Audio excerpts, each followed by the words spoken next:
After I gave birth, my husband's mother took my baby while I slept. I woke up to her screaming, "You're not fit to raise him." My husband stood by her side, silent. When I tried to call the police, my phone was gone. I ran outside and saw my car already packed. But inside the trunk, I found something that made me. I never thought I'd be one of those women. You know the kind. The ones you see in those stories online. Headlines like "Husband and MIL try to steal baby," and you think, God, how could someone let that happen? I used to think that way too. Then it happened to me. My name's Rachel. I'm from Columbus, Ohio.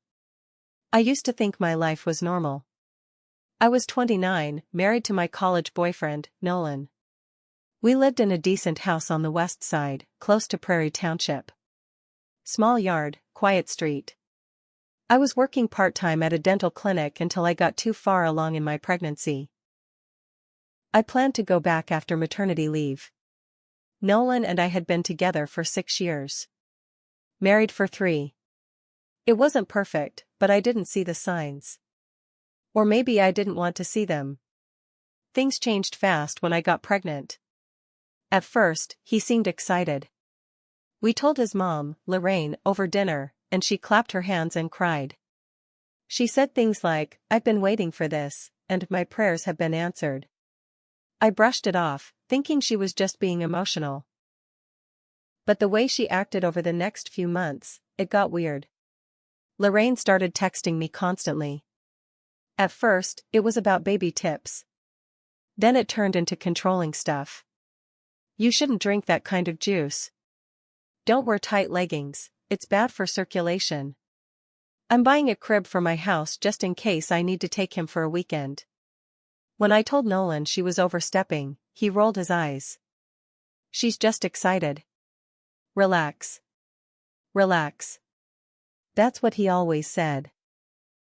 I stopped telling him how I felt because he'd just make me feel like I was being difficult. Then came the birth. I was in labor for 21 hours. It was brutal. I tore, I bled, I screamed.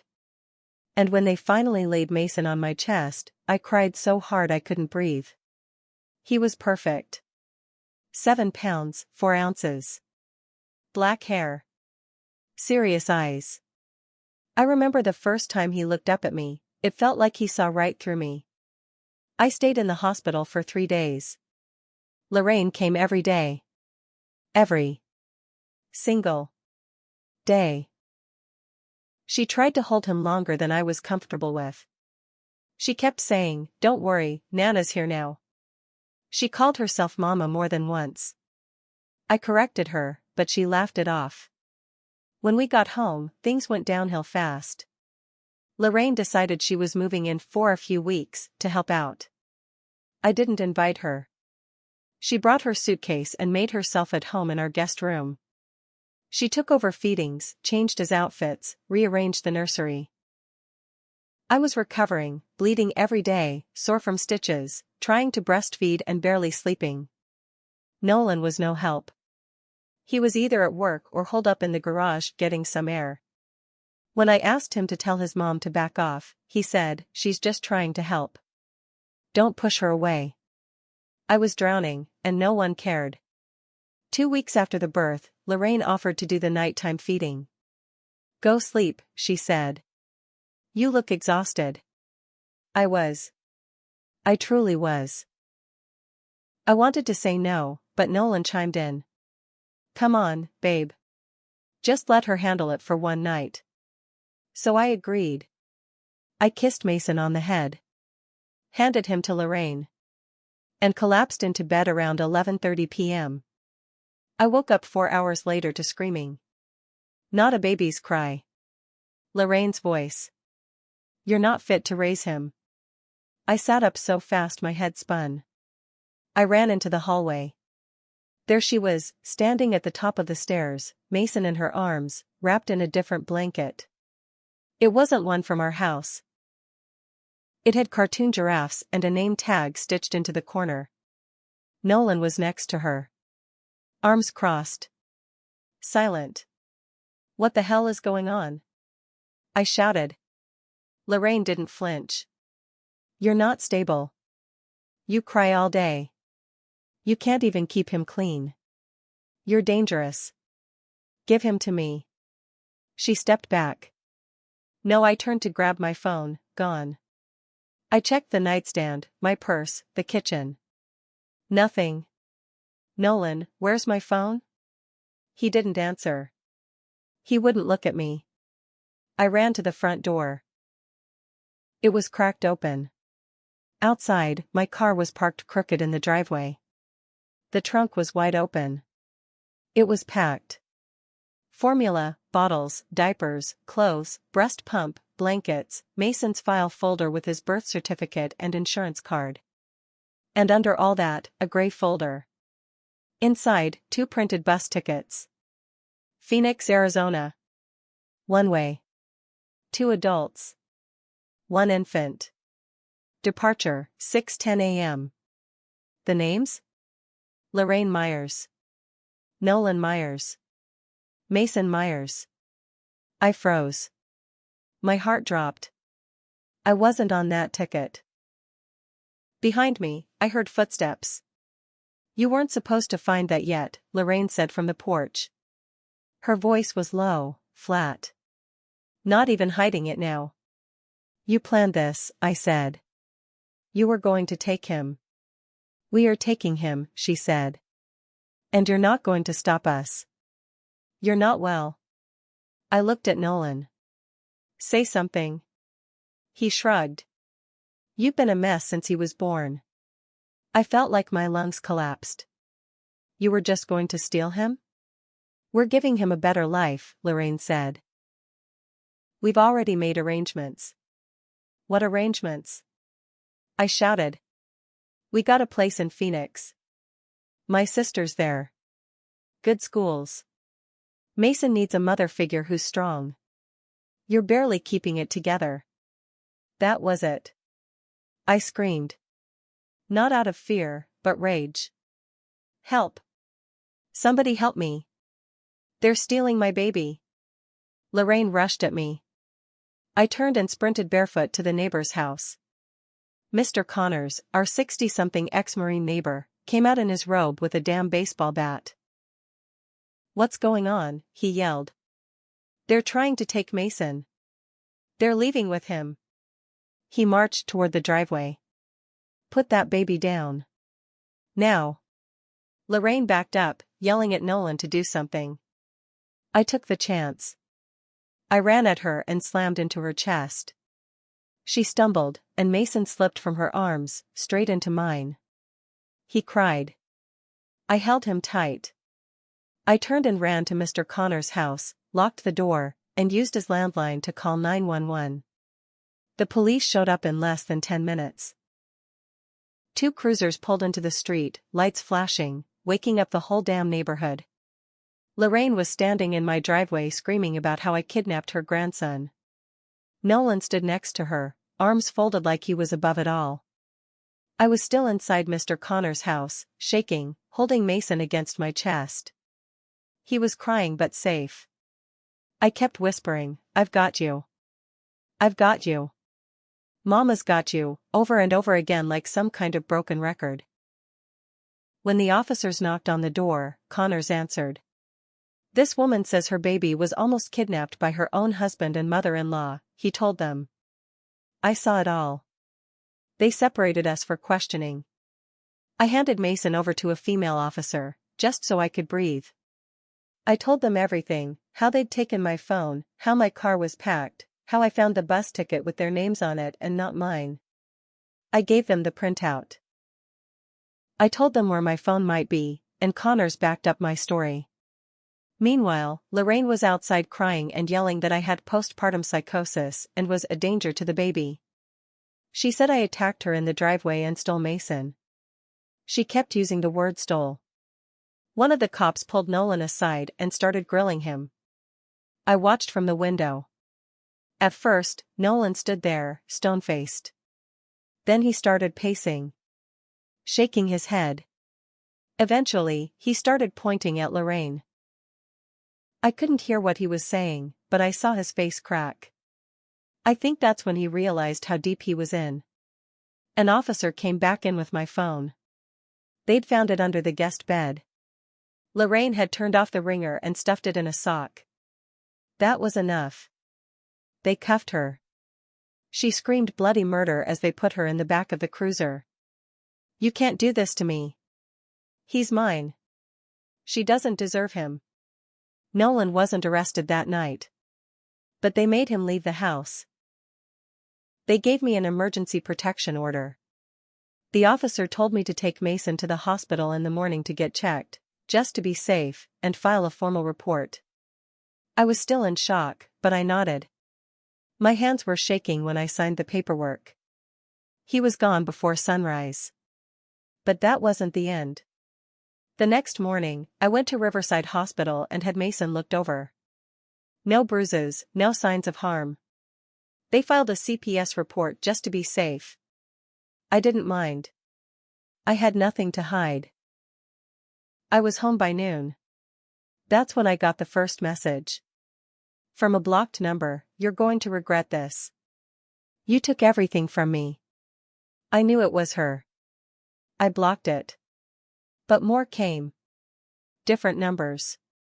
Different emails. She was obsessed. Unhinged.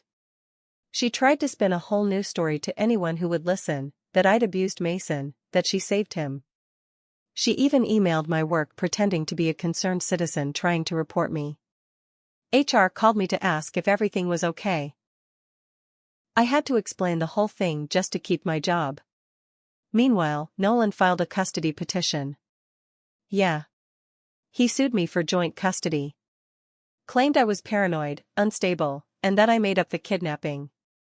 His petition came with a fake therapist letter saying I refused treatment. I had never even seen the therapist's name before. I knew Lorraine must have forged it. I told my lawyer. We got a subpoena for the therapist. He said he never treated me. That letter was fake. The judge ordered a full psychological eval. I took it.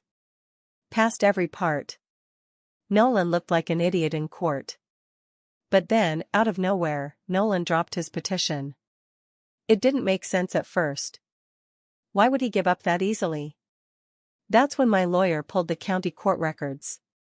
Lorraine was fighting for grandparents' rights. She filed a separate case behind my back, claiming she had a significant caretaking role in Mason's early life and that I was keeping her grandson from her. This woman who tried to kidnap him. Now she was using Ohio's grandparent visitation laws to force her way back into our lives. It got worse. She brought photos to court. Pictures of her holding Mason. Feeding him. Changing him. Of course she had those. She was living in our house.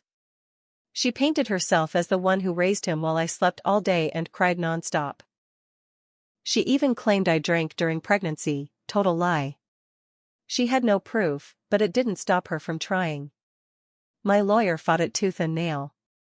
But Lorraine was slick. She knew how to talk to judges. Cry on cue. Talk about losing her daughter years ago and just wanting to be there for Mason. She made herself the victim. It made me sick. The judge didn't make a decision right away. Said he needed time to review everything. While we waited, things started happening around the house. Weird things. One morning, I found Mason's window cracked open, even though I never opened it. Another night, I came outside and found a stuffed giraffe sitting on my windshield. The same kind from the blanket Lorraine used the night she tried to take him. My neighbor swore they saw a woman in a hoodie walking around my backyard at night. I bought cameras. The next week, I caught someone on footage walking up to my porch at 3 a.m. and staring into the nursery window for 5 minutes. It wasn't Lorraine. It was a woman I'd never seen before. I sent the footage to the police. They opened a new case. I started connecting the dots. Lorraine had friends in Phoenix. But she also had a sister in Cleveland. One who'd been in trouble years ago for fraud and stalking. I started to wonder, was she using someone else now to keep tabs on me? And why did Nolan drop his custody fight so fast? I confronted him. He denied everything. Said he didn't talk to his mom anymore. Said he just wanted peace. But I didn't believe him. I started watching them both closer. And then I found something in the attic that changed everything. A hidden box, tucked behind insulation. Inside were folders.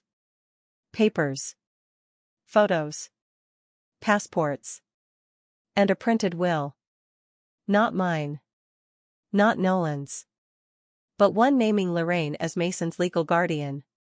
It was signed, notarized, and dated before I gave birth. The will was dated 3 weeks before Mason was born. It had both Nolan's and Lorraine's signatures, with a fake signature for mine. A notary seal. It named Lorraine as Mason's primary guardian if something happened to either parent, or if the mother became mentally unfit. That part was underlined. I stood there in the attic, staring at it, my fingers shaking so bad I almost dropped the whole box. There were other papers too, some handwritten, some printed. Medical research articles about postpartum psychosis, notes about evidence of me being unstable, copies of receipts for baby gear I didn't buy. She was building a case before Mason was even born. There were even photos of me from pregnancy, zoomed-in shots where I was crying in the car or lying down on the couch. Creepy angles, like someone had been watching me and saving them to make me look bad. I don't even know who took some of those. I brought everything down from the attic and spread it across the kitchen table. I called my lawyer. He told me to stop touching it and bring it in the next morning. He said it looked like premeditated guardianship fraud. He even asked me if I wanted to contact the FBI. I laughed, but it wasn't funny. It was terrifying. The next day, I dropped Mason at my sister Amanda's place before I went to the lawyer's office. He looked over the paperwork for an hour and then called the judge's assistant on speakerphone. He filed an emergency injunction against Lorraine's grandparents' rights petition. But I knew she wasn't going to back off easy. That same night, Amanda called me in a panic. "Rachel," she said, "someone came to my house pretending to be CPS." I felt the blood drain from my face. "They showed up at the door with a clipboard and asked to see Mason," she said. "They had your name, your address, and his birth date. They said they were doing a follow-up wellness check after a domestic call. There was no call. I told her not to open the door next time without calling me first. Then I called the actual CPS office myself. No one had been sent. There were no new reports.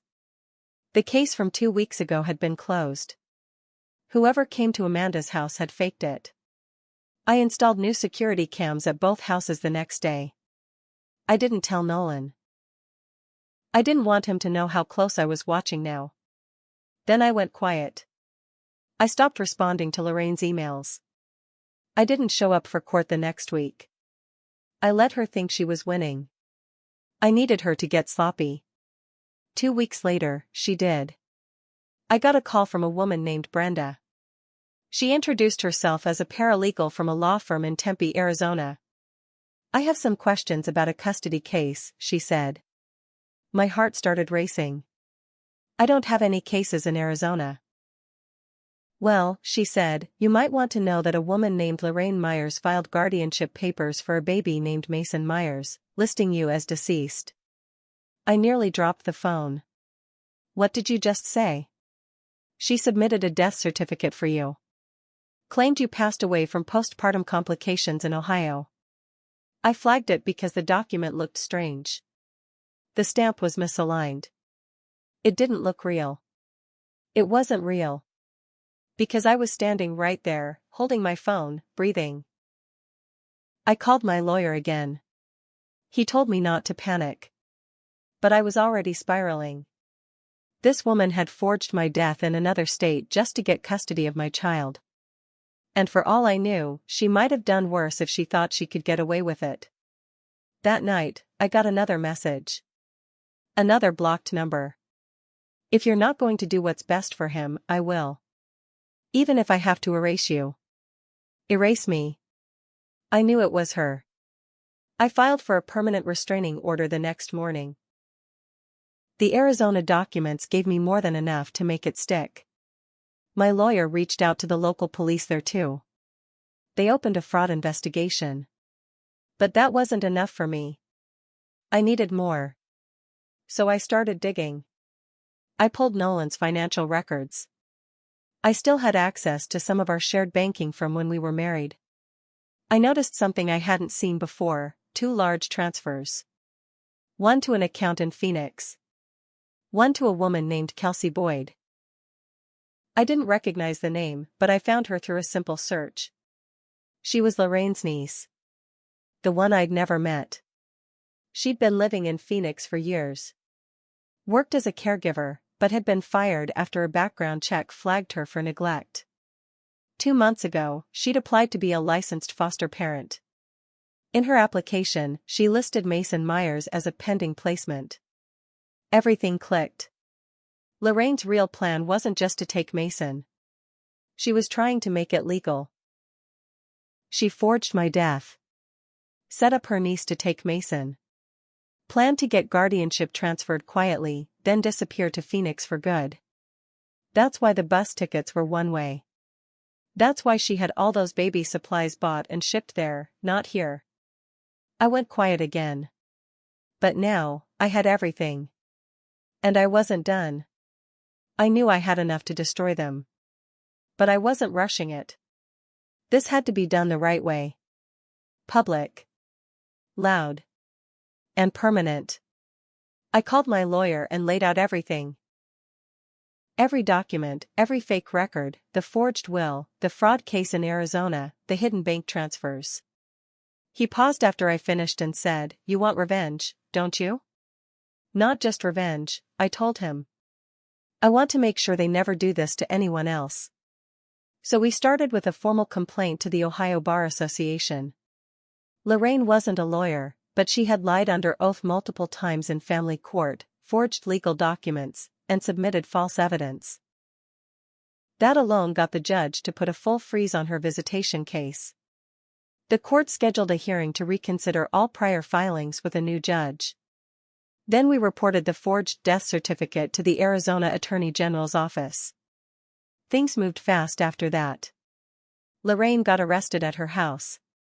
Not just for the forged document, she was hit with multiple charges: attempted custodial interference, filing false legal documents, mail fraud, she sent the papers through USPS, and endangering the welfare of a child. They raided her house and found even more paperwork. Fake medical records claiming I had been committed. Photos of Mason with post-it notes describing him like he was an object: strong lungs, sleeps through night, bonded to Nana. They even found a diary. In her own handwriting. Pages and pages about how she had to save Mason, and how she believed I was an unfit mother put on this earth to birth the child she deserved. It was sick. Meanwhile, Nolan tried to play dumb again. He said he didn't know about her plan to move Mason to Phoenix. So we dug deeper. My lawyer filed a subpoena on his financials. Turns out the 2 large transfers? He made them after I kicked him out. One to Lorraine. One to her niece, Kelsey. He helped pay for the setup. The baby gear. The forged papers. Everything. When confronted in court, he cracked. He admitted he'd been pressured by Lorraine for months. That he was tired of being in the middle. That he thought if Mason was with Lorraine, everything would go back to normal. The judge stared him down and said, "You helped fund and cover up an illegal attempt to steal a child from his mother. You are not a bystander. You are a co-conspirator." Nolan was charged with aiding in custodial interference and fraud. He took a plea deal: 2 years of probation, 100 hours of community service, mandatory parenting classes, and court-ordered therapy.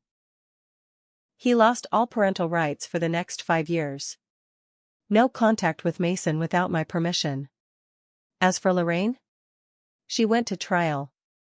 She cried. She shook. She wore a cardigan and tried to play the sweet old grandma. But the evidence crushed her. The bus ticket. The forged will. The fake death certificate. The diary. The photos. The bank transfers. The judge called her a danger to mothers and children alike. She was sentenced to 6 years in prison.